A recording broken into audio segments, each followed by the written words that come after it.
The other thing that you said, previous conversation, you said that the war on drugs wasn't particularly racist. Do you remember that conversation? Sure, yeah. Okay. You stand by that? Yeah, I think so. Okay. Why do you believe that? Or what's your foundation I think for the coming to impetus that? for the war on drugs was, from everything I understand, was that in black communities, drugs were destroying their neighborhoods and their communities, and they wanted tough action against it to see if they could get rid of it. Okay. So the war on drugs was started by Nixon, right? Nixon, like that's when it was like it launched. Okay. John Earl Rickman, who was like the head of that department, literally said, quote, "You want to know what the war on drugs was really about? The Nixon campaign in 1968." Yeah, I don't care. I super don't care about any of this. I know that you can. No, I got it. Okay, I got you. You don't care. Let me just go ahead and make sure we state this, so then you can just go ahead and be objectively Let me go wrong. Red Bull real quick while you read the quote about how it's to punish the Negro or whatever the fuck. Hold on. I'll just wait. Go ahead and get your Red Bull.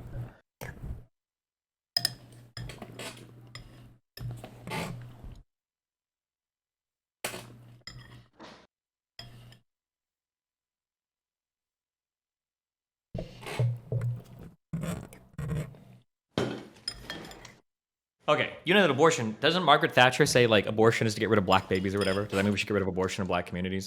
Okay. Let me go ahead and make sure I finish this quote, and then we'll go ahead and address that Oh my god, absolutely did he ridiculous not read thing. the quote? He's No, actually... No, nigga, because I want you to make sure that you're understanding and contending with it, because you have If these MLK was here ridiculous right things. now, he'd beat the shit out of you for being a bad faith interlocutor, okay? I just want you to know that. Sure. We're going to get into locutions later on, because that's actually really pivotal to this discussion about the N-word. Anyway, he says, you want to know what this war on drugs is really about? The Nixon campaign in 1968 and the Nixon White House after that had two enemies, the anti-war left and black people. You understand what I'm saying? We knew we couldn't make it illegal to be either against the war or black, but by getting the public to associate the hippies with marijuana and blacks with heroin, and then criminalizing both heavily, we could disrupt those communities, we could arrest their leaders, raid their homes, break up their meetings, and vilify them night after night on the evening news. So while you can say, there were broader societal ideas that might have been shaped by the media or whatever, like people were communicating to them to get people to be against against these drugs and things like that because of some of the damages they were having in the black community, you can say that. But the war on drugs is a legal policy, and the legal policy was created by men, and the intention of those men was to be specifically anti-black. So yes, maybe broader society isn't using it in that way, but we're not talking about like how broader society feels about it. We're talking about the design and intention of the policy. Okay. Good. So the war on drugs is absolutely black. So you're wrong about that one. Okay. It might have started that way, but that's not what carried it on. It wasn't carried on by anti-black sentiments. And it's strange to think that something so racist and horrible could have at points in time been supported by black people, right? So clearly the conversation is a bit more complicated than saying, well, when this particular policy started, the guys were racist. That's probably true of a whole bunch of fucking policies. 100%, sure. Okay, but like sure. that doesn't make the policy itself racist. The reality was that crack cocaine and drug violence and gang violence were fucking obliterating black communities in the 80s and especially in the early 90s. And that's not when the war on drugs started. Well-meaning, upstanding Christian family black men at that point would have literally signed on to fucking anything. Cops all over their neighborhood, whatever the fuck, federal agents, whatever, to not have their families and their neighborhoods destroyed by drugs. It's insane to me that you would talk about the war on drugs and then talk about something that was happening in the 80s and the 90s when the war on drugs was launched so much before then, right? Like, yes, in the 80s... We had wars... Joe, was it the 20s where we did prohibition of alcohol? The country's always been, like, pro and anti-drug, right? I'm pretty sure in the early 1900s we were making laws against, like, cocaine and shit. Yeah, but right? we reversed that prohibition long before then, right? And then at that point... Yeah, sure. But I'm saying that we've been in a state of, like, legislating for and against, like, drugs throughout all of the fucking history of the United States. Right, we have. So we've waffled on a few of these things. The thing that we have not waffled on specifically is the war on drugs, since it was instituted by Nixon, and the intention of that institution was specifically racist. Nixon wasn't the first person to start legislating drugs. Maybe to call the war on drugs, fine. Sure, and also, and to have that if you want to say that the war on drugs should be... to call the war on drugs. It's not just about whether other people had issues or things with drugs. It's about the specific policy, the specific intention. When we're talking about the war on drugs, to start roping in things like prohibition are ridiculous. That's not the conversation. We're talking about the war on drugs, which is a known policy. The war on drugs is not a policy, okay? It's an idea to have a bunch of policies collected under it. So if you want to say that there are people that started this concept of the war on drugs who are racist, yeah, that's probably true. If you want to say that we should get rid of the war on drugs, that's definitely true.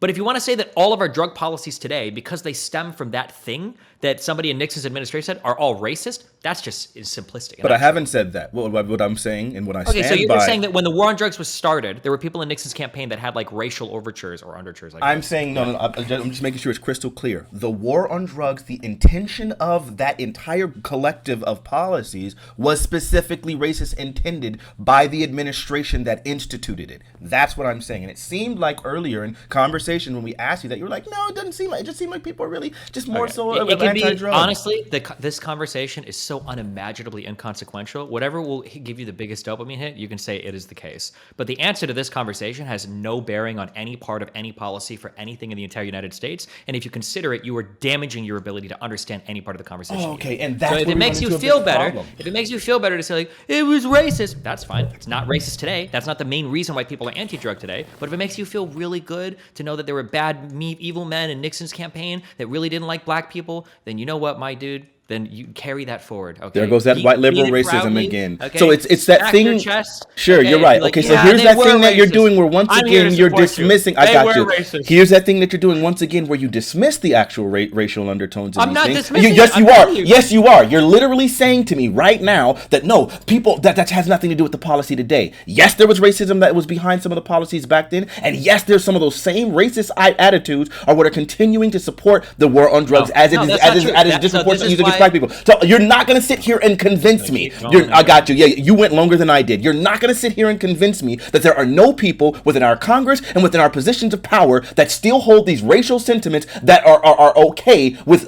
continuing the war on drugs as it is anti-black and disproportionately impacting black people. You're not going to convince me of that. Is that what you're trying to say? Okay. Are you ready for this one? Are you ready? I'm going to ask you a simple question. If we got rid of all racist thought in the United States today, do you think we would immediately get rid of the war on drugs? No, but I believe what we would do is no. Okay, let me no. You're gonna let me answer your question.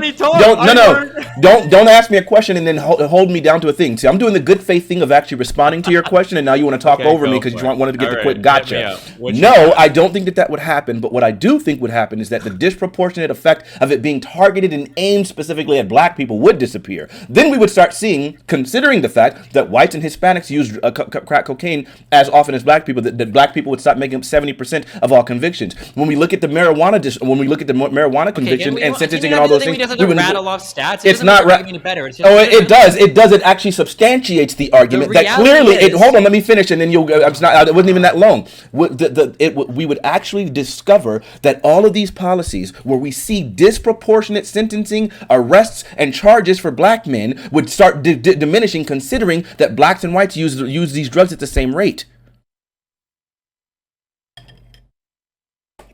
The reality is that black people live in the types of communities and engage in the types of lifestyles that are always going to put them in the eyes of cops more than white people. White people tend to be older, they tend to be wealthier, they tend to live in areas that aren't being as policed as heavily. So even if we got rid of all the racial discrimination in the whole country, black people are probably still going to get caught more with drugs just because of how we're sorted socioeconomically right now. Does that make sense? Sure, I think, yes, I understand. So if we acknowledge that getting rid of... So now you're going to ramble on. Okay, I'm going to address it, but go ahead. You ramble so much harder than me. Sure. Okay? I'm trying to catch up, okay? I'm like 10 miles behind you, okay? All right. I'm about to sprint. Here I go, okay? Even if we get rid of all of the racist thought in the entire country, you acknowledge wouldn't have an impact on the war on drugs, because the war on drugs is not about racism. It's about a lot of people that just don't like drugs for a wide variety of reasons. Number one. Number two, even if we did get rid of the war on drugs by some miracle, there would still be black people getting caught disproportionately, or got rid of things that aimed at racially. There'd still be black people getting caught disproportionately just because of the types of neighborhoods they're in, right? If I live in fucking West Hollywood, I'm never in my life getting caught for doing fucking drugs. Why the fuck would I? There's not cops driving through here like, raiding houses or looking for some shit. But if I live in some fucked up project or whatever where people are shooting and kill each other, where there's crazy shit going on, I'm more likely to just stumble into a cop that catches me with drugs, or it comes into my house, or comes into my apartment or project, or whatever the fuck. That's just the virtue of how we're sorted right now. Like, that's just, it is what it is. Okay, so you opened it up with something that was so asinine and ridiculous. Even if we got rid of racism, it wouldn't impact the war on drugs. What I specifically said is it would impact if you would stop playing your freaking piano in order to be disrespectful, so you don't have to actually engage with the arguments that I'm giving you and trying to interrupt me every second. You would understand what I said was that if we were to get rid of the racism, it would absolutely dramatically impact the war on drugs, because there are racial implications of the war on drugs, specifically at overcharging black men for the exact same crimes. When it comes to crack cocaine usage, maybe you missed this while you were hitting your terrible piano notes. black people and white people and Hispanic people use crack cocaine at the same rates. Yet some sort of way, black people make up 70% of the charges in sentencing for crack cocaine. Same thing with marijuana. That these things would actually start disappearing. So then we would start seeing more equitable outcomes for these actual things. Would there still probably be a slightly more arrests of black people? Yes, because obviously black people have more encounters with police. But the higher encountering with the police is predominantly because of drug-related stuff. That's the problem. So yes, it would absolutely impact it. The freak are you talking about? What the freak are you talking about, man? I think we should get rid of all of the systemic injustices, okay? Okay, but, I love it. Reductive, but sure. I guess we can agree on that point. Okay. Okay. Did you think I would disagree on that? What? Do you think No. I'm going to defend? Am I the racism defender who's logged in to? No, you're just the racism perpetuated with your white liberalism. It's Because crazy. of my white moderacy. Okay. Let It's me not tell you just about something moderacy. that you probably never heard of this. Okay. Have you ever heard of a little letter written from Birmingham, a jail cell that MLK was in? Let me tell you about that white moderate. Okay. That's a lifestyle for me. I love it. I love it. I look at black people that are struggling, and all I think about is listen.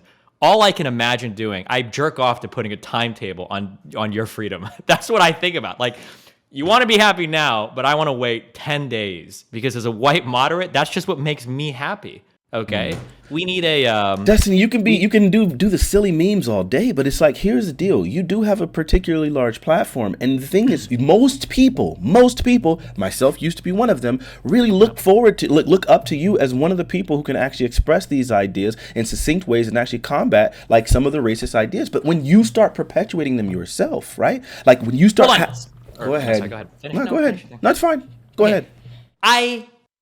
There are things that I would like to fix in this country, and there are ideas that I want to bring people over on, okay?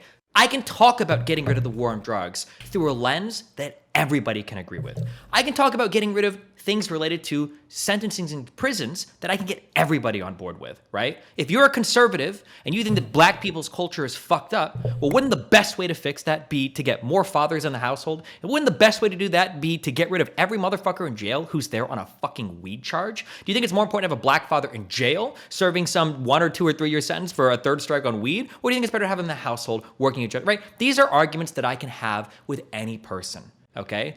But when I have to have those arguments with people like you behind me screaming, well, Nixon said the war on drugs was fucking racist. And in front of me, I've got some conservatives who are like, I just don't want my kid buying weed in high school. You hurt me, okay? And you make my job harder.